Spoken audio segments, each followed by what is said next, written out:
నమస్కారం ఫ్రెండ్స్, ఈ వీడియోకి సంబంధించిన పీడిఎఫ్ లింక్ డిస్క్రిప్షన్లో ఇస్తాను. మీరు అక్కడ నుండి డౌన్లోడ్ చేసుకోండి. మనం గత కొన్ని రోజులుగా ఆంధ్రప్రదేశ్ ప్రభుత్వం 2024 మార్చిలో రిలీజ్ చేసిన PIE విద్యా దృక్పథాలు ఈ యొక్క టెక్స్ట్ బుక్ నుండి లెసన్స్ అన్ని 1 by 1 నేర్చుకుంటూ ఉన్నాం. ఇప్పుడు 4వ లెసను చట్టాలు హక్కులు ఈ యొక్క లెసన్ గురించి డీటెయిల్గా నేర్చుకుందాం. ఈ వీడియో ప్రతిదీ కూడా డిఎస్సిని దృష్టిలో పెట్టుకుని చేస్తున్నాం. టెక్స్ట్ బుక్ నుండి బిట్ మిస్ అవ్వకుండా కంటెంట్ అదే విధంగా చేసాం, మెథడాలజీ కూడా అదే విధంగా చేసాం. ఇప్పుడు PIE చేస్తున్నాం. ఈ వీడియోలు నచ్చితే లైక్ చేయండి, షేర్ చేయండి, సబ్స్క్రైబ్ చేసుకోండి. ఫ్రెండ్స్, మీరు చూస్తున్నారు కింగ్స్ డిఎస్సి యూట్యూబ్ ఛానల్. తర్వాత 3వ అధ్యాయం. ఈ 3వ అధ్యాయంలో 6 నుంచి 11 సెక్షన్లు ఉన్నాయి. 3వ అధ్యాయంలో సెక్షన్లు ఎన్ని అంటే 6 నుంచి 11 సెక్షన్లు ఉన్నాయి. ఇందులో కేంద్ర రాష్ట్ర ప్రభుత్వాల బాధ్యత, తల్లిదండ్రుల యొక్క బాధ్యతలు ఉన్నాయి. ఈ యొక్క 3వ అధ్యాయంలో కేంద్ర రాష్ట్ర ప్రభుత్వాల యొక్క బాధ్యత, తల్లిదండ్రుల బాధ్యతలు ఉన్నాయి. ఇక్కడ సెక్షన్ 6 దేనిని తెలుపుతుంది అంటే, చట్టం అమలులోకి వచ్చిన 3 సంవత్సరాలలో ప్రభుత్వం సిఫారసు చేసిన పరిసర ప్రాంతాలలో బడి లేకపోతే బడి స్థాపించాలి. చట్టం అమలు చేసి 3 సంవత్సరాలలో ప్రభుత్వం సిఫారసు చేసిన ప్రాంతంలో స్కూల్ లేకపోతే ఆ ప్రాంతంలో బడిని స్థాపించాలి. అంతేకాకుండా 1 కిలోమీటర్ పరిధిలో 5వ తరగతి వరకు కూడా ప్రాథమిక పాఠశాలను లేకపోతే అక్కడ నెలకొల్పాలి. 3 కిలోమీటర్ల పరిధిలో 8వ తరగతి వరకు 6 నుంచి 8 తరగతులకు ప్రాథమికోన్నత పాఠశాలను స్థాపించాలి. ఎవరైతే తీవ్ర వైకల్యంతో బాధపడతారో, ఈ వైకల్యంతో బాధపడుతున్న వారికి ఇంటి వద్దనే విద్య అందించాలి. ఇలా పేర్కొన్న సెక్షన్ ఏది అంటే 6వ సెక్షను. అదేవిధంగా సెక్షన్ 7 చట్టాంశాలు అమలుకు నిధులు సమకూర్చే బాధ్యత కేంద్ర రాష్ట్ర ప్రభుత్వాలకు సమానంగా ఉంటుంది. చట్టంలో అంశాలు ఉంటాయి, వాటిని అమలు చేయాలంటే వాటికి నిధులు కావాలి. ఆ నిధులు సమకూర్చే బాధ్యత ఎవరిది అంటే కేంద్రానిది, రాష్ట్రానిది. ఆంధ్రప్రదేశ్లో కేంద్ర రాష్ట్ర ప్రభుత్వాల వాటా ఎంత అంటే 65-35గా పేర్కొబడింది. ఇక్కడ ఈశాన్య రాష్ట్రాల్లో చూసినట్లయితే ఈశాన్య రాష్ట్రాలలోనూ ప్రత్యేక హోదా గల రాష్ట్రాలలో ఇక్కడ వాటా చూసినట్లయితే కేంద్రం 90% వాటా కలిగి ఉంటే 10% రాష్ట్రాలు కలిగి ఉన్నాయి. కాబట్టి ఈ ప్రత్యేక హోదా కావాలని చెప్పేసి ఆంధ్రప్రదేశ్ ప్రభుత్వంలో ప్రజలందరి యొక్క ఆకాంక్షగా మనం చెప్పవచ్చు. ఎందుకంటే 90% నిధులు అనేవి కేంద్రం భరిస్తుంది. ఈ నిధులు గ్రాంట్ నీడ్ రూపంలో అందుతాయి. ఇది సెక్షన్ 7. అదేవిధంగా సెక్షన్ 8 చూసినట్లయితే ప్రభుత్వ బాధ్యతల గురించి సెక్షన్ 8 తెలియజేస్తుంది. బాలలకు ఉచిత నిర్బంధ ప్రాథమిక విద్య అందించడము, పాఠశాలకు మౌలిక సదుపాయాలు అందించడము, ఉపాధ్యాయులకు శిక్షణ కార్యక్రమాలు ఏర్పాటు చేయడము, బడి అందుబాటులో ఉండేలా చూడడము. సెక్షన్ 6లో అంశాలు ఏవైతే ఉన్నాయో ఈ సెక్షన్ 6లో అంశాలు అమలు చేసే బాధ్యత ప్రభుత్వానిదే అని సెక్షన్ 8 తెలియజేస్తుంది. తర్వాత సెక్షన్ 9 14 సంవత్సరాల పిల్లలు ఎవరైతే ఉంటారో పుట్టినప్పటి నుండి 14 సంవత్సరాల లోపు పిల్లల యొక్క రికార్డు తప్పనిసరిగా పంచాయతీ లేదా మున్సిపాలిటీ నిర్వహించాలి. ఆ పిల్లల రికార్డులను పంచాయతీలు లేదా మున్సిపాలిటీలు నిర్వహించాలి. 0 నుండి 14 సంవత్సరాల యొక్క పిల్లల రికార్డు. అంతేకాకుండా బడి తీరు పర్యవేక్షణ గూర్చి కూడా ఈ సెక్షన్ 9 పేర్కొంది. సెక్షన్ 10 స్థానిక ప్రభుత్వాల బాధ్యత గూర్చి ఈ సెక్షన్ 10 పేర్కొంటుంది. 6 నుంచి 14 సంవత్సరాల బాలలను ప్రాథమిక విద్యలో చేర్పించడం గూర్చి పేర్కొంటుంది. సెక్షన్ 10 6 నుంచి 14 సంవత్సరాల బాలలు ఎవరైతే ఉంటారో వారు ప్రాథమిక విద్యలో చేర్పించడం గురించి పేర్కోవడం జరిగింది. ప్రతి తల్లిదండ్రి లేదా సంరక్షకుల యొక్క బాధ్యతగా ఈ సెక్షన్ 10 పేర్కొంటుంది. దీనిని గుర్చే 51A 2K నిబంధన కూడా తెలియజేస్తుంది. సెక్షన్ 11 3 నుంచి 6 సంవత్సరాల వరకు 3 నుంచి 6 సంవత్సరాల వరకు అంటే పాఠశాల వయసు వరకు కూడా సంసిద్ధులను చేయుటకు ప్రభుత్వం పూర్వ ప్రాథమిక విద్య అనేది అందజేయాలి. అందులో భాగంగానే మనకు తెలిసిన విషయం ఏంటంటే అంగన్వాడీలను పేర్కోవచ్చు. ఈ 6 సంవత్సరాలు 3 నుంచి 6 సంవత్సరాల వరకు కూడా ఆ పిల్లలను సంసిద్ధులు చేయాలి అని చెప్పేసి ప్రభుత్వం పూర్వ ప్రాథమిక విద్యను అందించాలి అని చెప్పేసి సెక్షన్ 11 తెలియజేస్తుంది. ఇలా 3వ అధ్యాయంలో 11 సెక్షన్లు ఉన్నాయి. ఎప్పటి నుంచి అంటే 6 నుంచి 11 సెక్షన్లు 3వ అధ్యాయంలో ఉన్నాయి.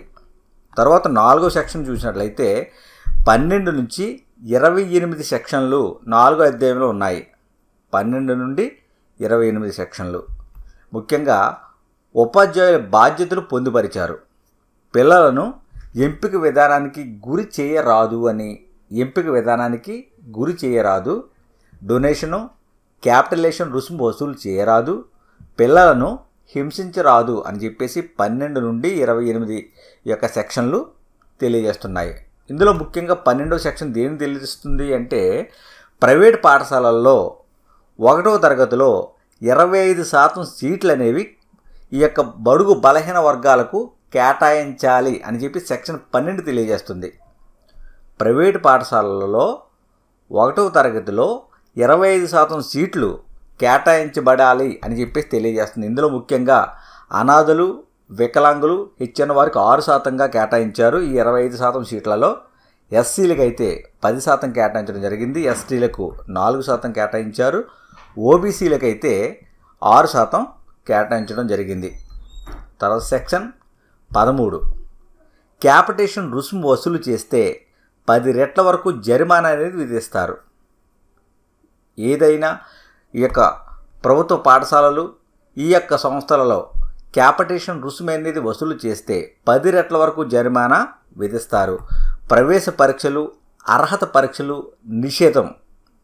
ప్రవేశ పరీక్షలు, అర్హత పరీక్షలు ఇవి నిషేధించబడ్డాయి. ఇందులో ప్రవేశ పరీక్షలు నిర్వహిస్తే మొదటి ఉల్లంఘనకు అంటే ప్రవేశ పరీక్షలు నిర్వహిస్తే 25,000 జరిమానా, రెండవ ఉల్లంఘన అంటే అర్హత పరీక్షలు నిర్వహిస్తే 50,000 వరకు జరిమానా అనేది విధించడం జరుగుతుంది. ఫ్రెండ్స్ గమనించండి, 50,000 జరిమానా విధించడం జరుగుతుంది. సెక్షన్ 14 వయసు ధృవీకరణ పత్రం లేదన్న కారణంగా బడిలో ప్రవేశాన్ని తిరస్కరించరాదు.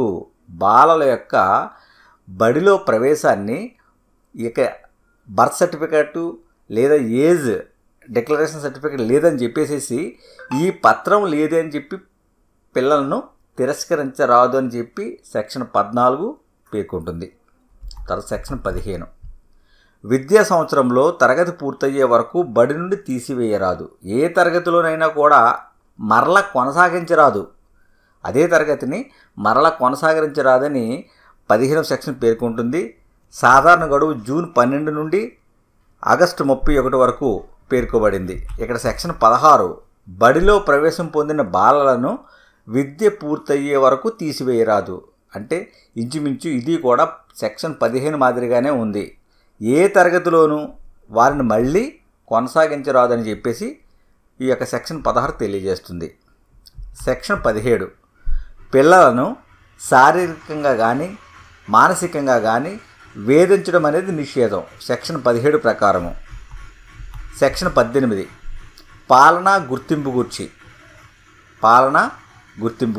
ఇక్కడ గుర్తింపు పత్రం లేకుండా బడి ప్రారంభించరాదు. రికగ్నిషన్ అనేది లేకుండా స్కూలు ప్రారంభించరాదు. ఇలా పాఠశాల నడిపితే ₹1,00,000 జరిమానా అనేది విధించబడుతుంది. ఇలా విధించిన తర్వాత కూడా కొనసాగితే ఒక్కొక్క రోజుకు ₹10,000 జరిమానా అనేది విధించడం జరుగుతుంది. ఇది సెక్షన్ 18 పేర్కొంటుంది. సెక్షన్ 19 ఈ సెక్షన్ 19 చూసినట్లయితే చట్టం కంటే ముందు ఏర్పడిన బడులు చట్టం అమల్లోకి వచ్చిన తేదీ నుండి 3 సంవత్సరాల లోపు చట్టం అమల్లోకి వచ్చిన తేదీ నుండి 3 సంవత్సరాల లోపు సొంత ఖర్చులతో ప్రామాణికాలు ఏవైతే ఉంటాయో వాటిని సొంత ఖర్చులతో పూర్తి చేయాలి అని చెప్పి సెక్షన్ 19 పేర్కొంటుంది. సెక్షన్ 20 షెడ్యూల్ సవరణలకు అధికారం. పేరెంట్స్ మీటింగ్ కమిటీలో తరగతి 3 చొప్పున ఉండాలి. ఇక్కడ 1 ఎవరుండాలి? బలహీన వర్గాలకు చెందిన వారు ఉండాలి. రెండోది ప్రతికూల వర్గాలకు చెందిన వారు ఉండాలి. ముఖ్యంగా ఈ 1, 2లో ఒకరు తప్పనిసరిగా మహిళై ఉండాలి అని సెక్షన్ 20 పేర్కొంటుంది పేరెంట్స్ మీటింగ్ కమిటీలో. తర్వాత సెక్షన్ 21 ఎస్ఎంసీల ఏర్పాటు. ఈ స్కూల్ మేనేజ్మెంట్ కమిటీకి సంబంధించి ఈ సెక్షన్ 21 పేర్కొంటుంది.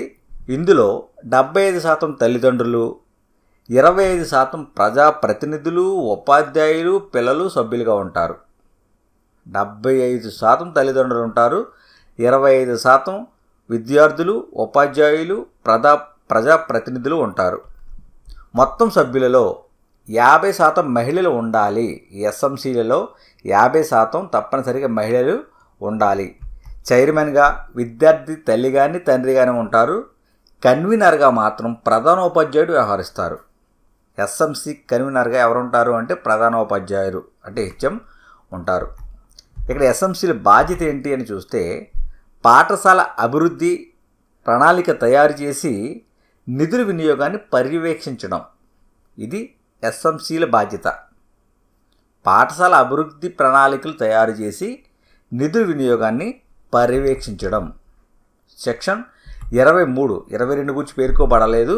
23 దేన్ని తెలుపుతుంది అంటే ఉపాధ్యాయుని నియామకానికి అర్హతలు, నిబంధనలు. ఈ టీచర్ రిక్రూట్మెంట్కి సంబంధించి నిబంధనలు, అర్హతల గూర్చి సెక్షన్ 23 తెలుపుతుంది. శిక్షణ పొందిన టీచర్లు లేని రాష్ట్రాలకు కేంద్రం 5 సంవత్సరాల సడలింపిస్తుంది. శిక్షణ పొందిన టీచర్లు లేకపోతే ఆ రాష్ట్రాలకు కేంద్రం 5 సంవత్సరాల సడలింపు అనేది ఇస్తుంది. ఉపాధ్యాయ సమస్యల తొలి పరిష్కార వేదిక ఏంటి అని చూస్తే ఎస్ఎంసీ. ఉపాధ్యాయుల యొక్క సమస్యలకు తొలి పరిష్కార వేదిక ఎస్ఎంసీ. ఈ ఎస్ఎంసీలో ఈ సమస్య పరిష్కారం కాకపోతే అప్పుడు మండల స్థాయి, జిల్లా స్థాయి కమిటీ ప్రతినిధులకు ఫిర్యాదు చేయవచ్చు. తర్వాత సెక్షన్ 24 ఉపాధ్యాయులు నిర్వహించవలసిన విధుల గురించి పేర్కొంది. సెక్షన్ 24 ఉపాధ్యాయులు నిర్వహించవలసిన విధులను పేర్కొంది. సెక్షన్ 25 విద్యార్థి ఉపాధ్యాయుల నిష్పత్తిని తెలుపుతుంది. సెక్షన్ 25 విద్యార్థి ఉపాధ్యాయుల నిష్పత్తిని తెలుపుతుంది. సెక్షన్ 26 టీచర్ల ఖాళీ భర్తీ చేయడం గురించి సెక్షన్ 26 పేర్కొంటుంది. టీచర్ల ఖాళీ భర్తీ చేయడం గురించి ఇక్కడ మొత్తం టీచర్ల సంఖ్యలో 10% మించి ఖాళీలు ఉండకుండా చూడాలి. 10% మించి ఖాళీలు ఉండకుండా చూడాలి. ఒకవేళ 10% టీచర్లు ఖాళీలు ఉన్నట్లయితే ఆ ఖాళీలు భర్తీ చేయడానికి నోటిఫికేషన్ అనేది విడుదల చేయాలి. సెక్షన్ 27 విద్యేతర పనులకు టీచర్లను పంపడం నిషేధం అని పేర్కొంటుంది. సెక్షన్ 27 విద్యేతర పనులకు టీచర్లను పంపడం నిషేధం అని పేర్కొంటుంది. అదేవిధంగా సెక్షన్ 28 ఉపాధ్యాయులు ప్రైవేట్ బోధన చేపట్టకూడదు. వారు ట్యూషన్లు చెప్పడం కానీ ప్రైవేట్గా ఈ యొక్క బోధన చెప్పడం కానీ చేయరాదు అని చెప్పి సెక్షన్ 28 తెలియజేస్తుంది. ఇలా 28వ సెక్షన్ వరకు 4వ అధ్యాయంలో పేర్కోవడం జరిగింది. ఎక్కడి నుండి అంటే 12వ సెక్షన్ నుంచి 28వ సెక్షన్ వరకు 4వ అధ్యాయం తెలియజేస్తుంది. తర్వాత 5వ అధ్యాయం. ఫ్రెండ్స్ నెక్స్ట్ వీడియోలో ఈ అంశము మిగిలిన అంశాలు డీటెయిల్గా నేర్చుకుందాం. వీడియో నచ్చితే లైక్ చేయండి, షేర్ చేసి సబ్స్క్రైబ్ చేసుకోండి. Thank you.